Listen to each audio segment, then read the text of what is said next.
Welcome students, জ্ঞানজ্যোতি coaching সেন্টারের পক্ষ থেকে তোমাদের সকলকে আরো একবার স্বাগত। মহাত্মা গান্ধী ট্রাস্টিশিপ তত্ত্ব, এটা নিয়ে আজকে আমরা আলোচনা করব। দেখো, আমি মোটামুটি কিন্তু তোমাদেরকে আবার একবার বলে দিচ্ছি যে আমার কিন্তু সিলেবাস কমপ্লিট হয়ে গিয়েছে। পেইড ব্যাচের ক্লাসেসগুলো আমার সাকসেসফুলি কমপ্লিট হয়ে গিয়েছে, আমার সাজেশন দেওয়াও হয়ে গিয়েছে। এবার এখান থেকে কিছু টপিক নিয়ে আমি প্রত্যেকদিন আলোচনা করব, মানে কোন টপিকগুলো যেগুলো মনে হবে যে এক্সামের জন্য ভেরি ভেরি ইম্পর্টেন্ট সেগুলোই। ঠিক আছে, তো চলো, এটা একটা টপিক, এটা এক্সামের জন্য ভীষণ ইম্পর্টেন্ট। চলো এটা নিয়ে আলোচনা করছি, দেখে নাও। দেখো, মহাত্মা গান্ধীর ট্রাস্টিশিপ তত্ত্বের মূল ভাবনা ছিল যে সমাজে ধনী আর দরিদ্র, ঠিক আছে, সমাজে ধনী আর দরিদ্রের মধ্যে সমতা তৈরি করতে হবে, ন্যায় তৈরি করতে হবে। ধনী দরিদ্র ইকুয়াল, একই সমাজে আছে, ইকুয়াল, ঠিক আছে, ব্যালেন্স করতে হবে। গান্ধীজি মনে করতেন সমাজে যাদের কাছে বেশি সম্পদ রয়েছে তারা কিন্তু সেই সম্পদের প্রকৃত মালিক নয়, বরং সমাজের ট্রাস্টি বা রক্ষক মাত্র। কারো কাছে যদি কেউ যদি নিজেকে কি বলবো যে ধনী বলে দাবি করে, তার কাছে সম্পদ বেশি, তাহলে কিন্তু বলছে যে গান্ধীজি, অ্যাকর্ডিং টু গান্ধীজি বলা হচ্ছে যে তিনি কিন্তু মালিক নন, তিনি কিন্তু ট্রাস্টি বা একজন রক্ষক।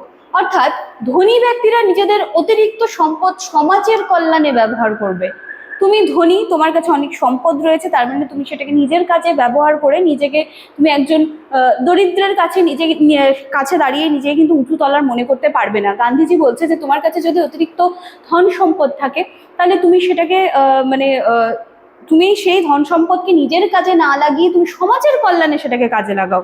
ঠিক আছে, তো সেই সূত্রে কিন্তু বলা হচ্ছে যে যার কাছে সম্পদ বেশি রয়েছে তাকে শুধুমাত্র রক্ষক মাত্র বলা হচ্ছে।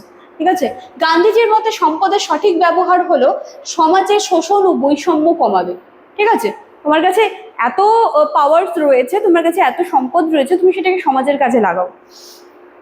তিনি পুঁজিবাদ ও সহিংস শ্রেণী সংগ্রামের বিরুদ্ধে ছিলেন, তাই তিনি ধনী ও শ্রমিকের মধ্যে সহযোগিতা এবং নৈতিক দায়িত্বেরও কিন্তু জোর দিয়েছিলেন, নৈতিক দায়িত্বের ওপরও কিন্তু যথেষ্ট জোর দিয়েছিলেন।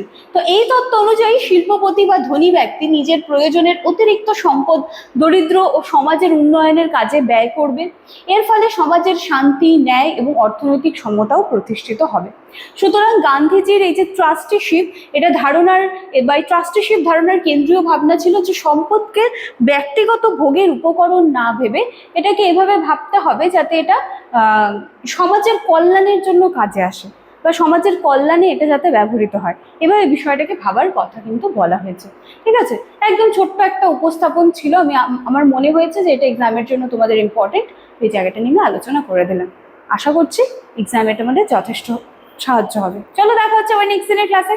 Thank you.